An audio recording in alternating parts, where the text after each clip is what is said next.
The Palladium Experience Point System by Kevin C. Mbita.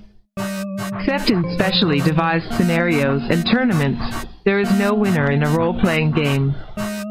The accumulation of heroic deeds, friends, prestige, weapons, equipment, knowledge and skills can be construed to be the results of winning. If a character survives and meets with success in his endeavors, that is winning. However, there are rewards besides the acquisition of material goods and reputation, and those are developing your character's skills, knowledge, and abilities. This is accomplished through the gathering of experience points. Why an experience point system? The reason I use an experience point system is that I find them extremely realistic and practical. Training is useful, but there is no substitute for experience. I don't know how many times I have read a comic book with the main character thinking to himself something like, only my years of experience enabled me to beat him, or he's good, but lacked the years of experience and training to handle the situation. Practical experience in the field is an important and real factor in the development of a character. In this game, the player's character begins his career as a hero. The character has studied, practiced, trained, plotted, and planned. He or she is ready physically and emotionally to take on the challenges of the post-apocalyptic world, but no matter how well prepared, the character still lacks practical experience. Likewise, the characters generally start with the slight disadvantage of not having fully developed their skills, powers, and abilities. Like any youngster, they've got to learn these things through use and experimentation. The experience system is specifically designed so that characters will mature fairly rapidly, tapering off as they reach higher levels of experience, around the 5th and 6th level. Why do the experience levels only go to level 15? Because characters are not likely to ever reach that level, even after years of regular play. In my original Palladium fantasy role-playing game registered playtest campaign, after 2.5 years of regular, weekly, long, average 9 hours, playing SES Science, the characters averaged 7th to 9th level and were progressing ever so slowly toward the 10th level. Also, a high-level character is not necessarily all that fun to play unless the campaign maintains a high level of challenge and adventure. Experience points and their application, the subjective method of observation and logic introduced in the Palladium role-playing game, has been so well received that I'm just transplanting it into After the Bomb Registered. I feel that any twit can punch out or blast a villain that just crawled out of the woodwork.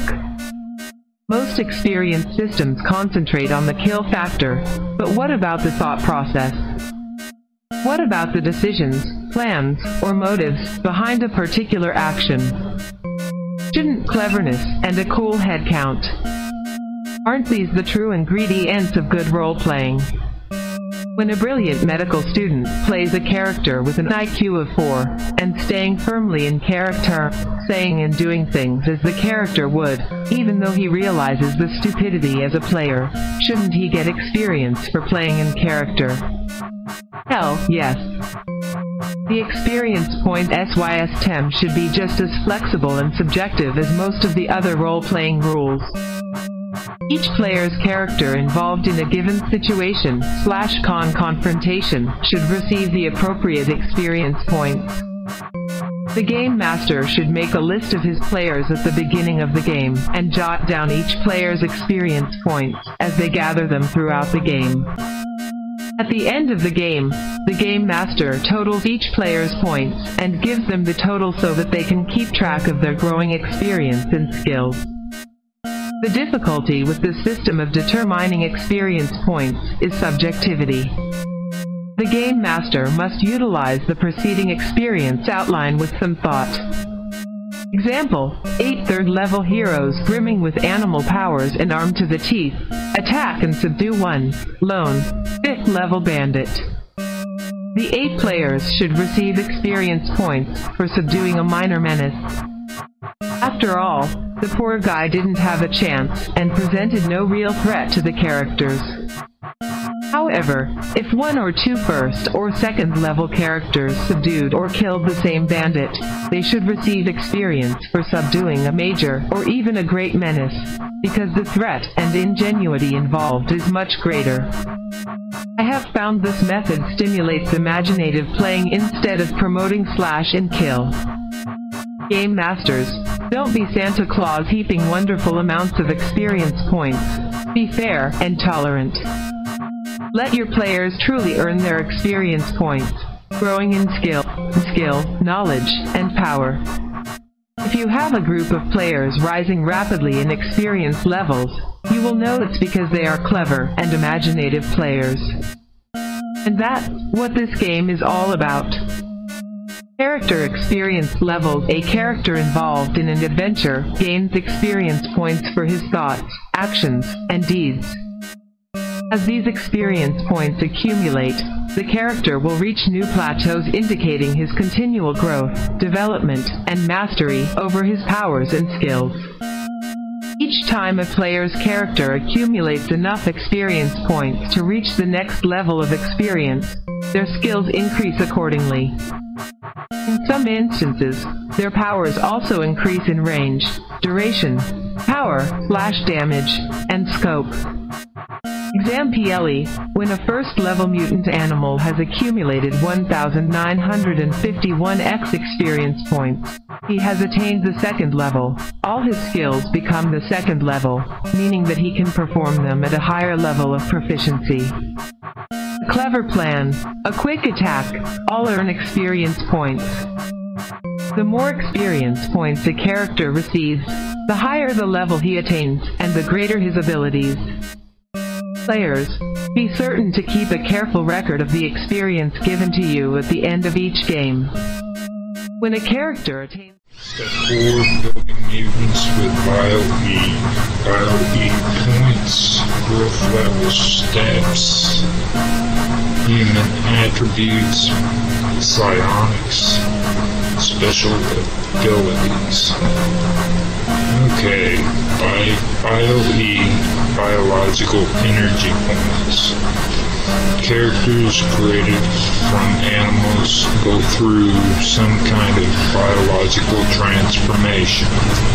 In the fantasy world of comic books and in a lesser degree science fiction in general, that often means a change into something intelligent and more human in shape.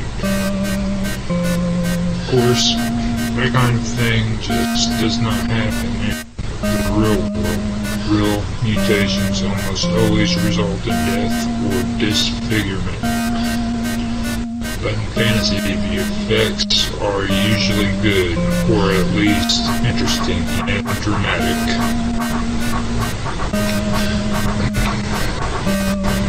Measuring biological energy. In order to balance out the biological changes to animal characters, we have invented Bio-E points. Each kind of animal has a particular amount of bioenergy that reflects exactly how much it can change.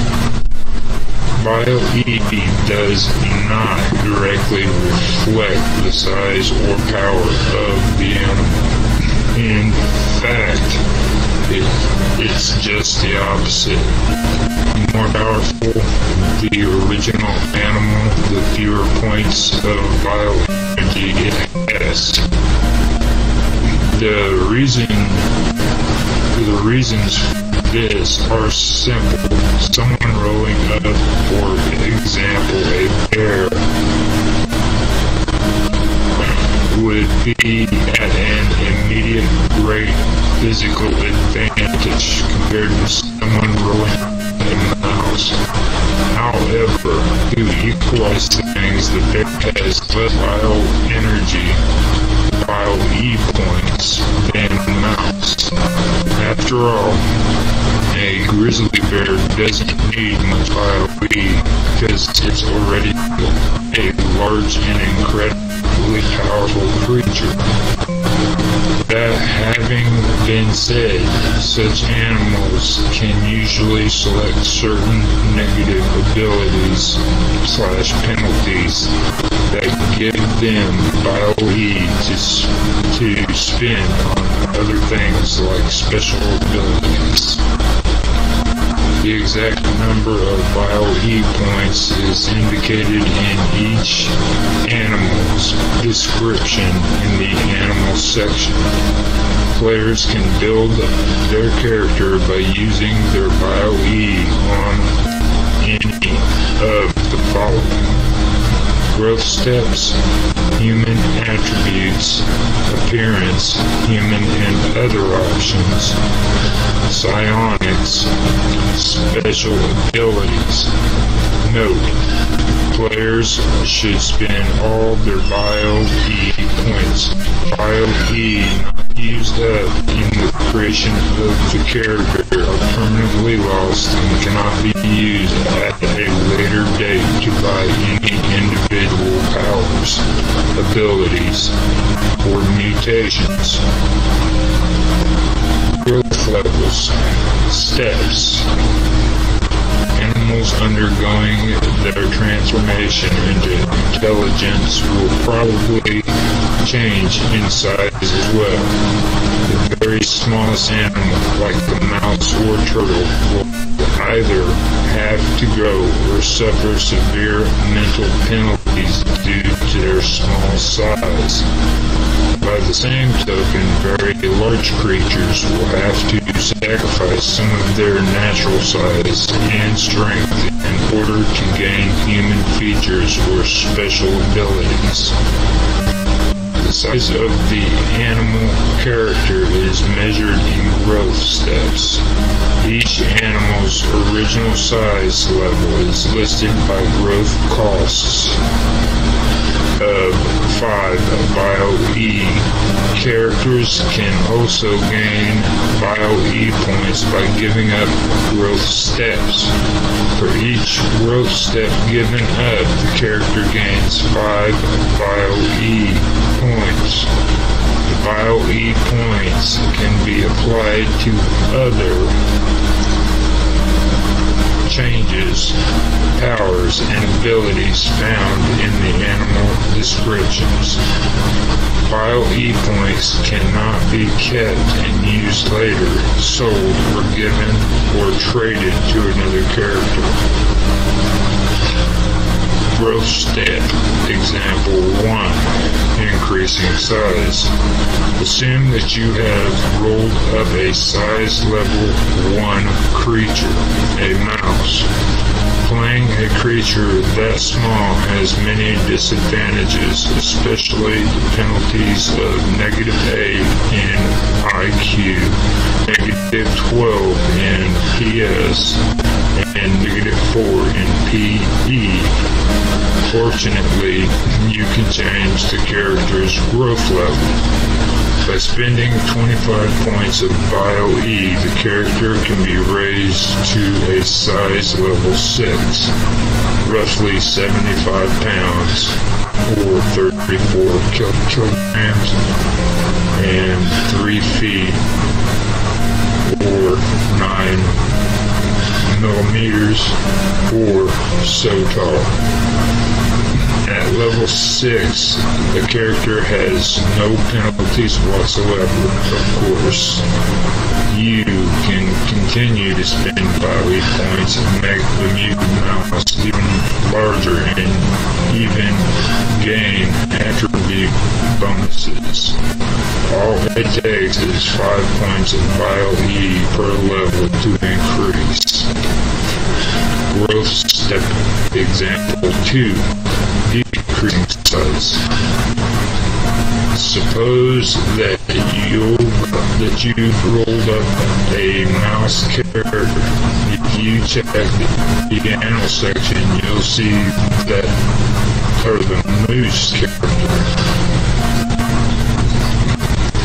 If you check the animal section, you'll see that moose have size level 19. You'll also notice that the moose starting out with no vile E points, since it would not be much fun to have an unchangeable character. The thing to do is trade in some of the moose's growth levels for vile E points.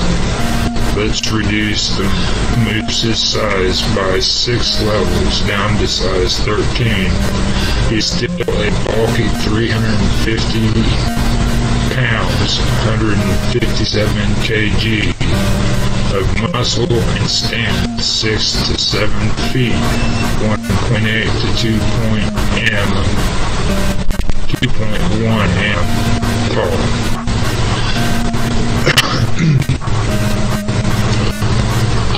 Every growth level sacrifice means the mutant moose gains 5 points.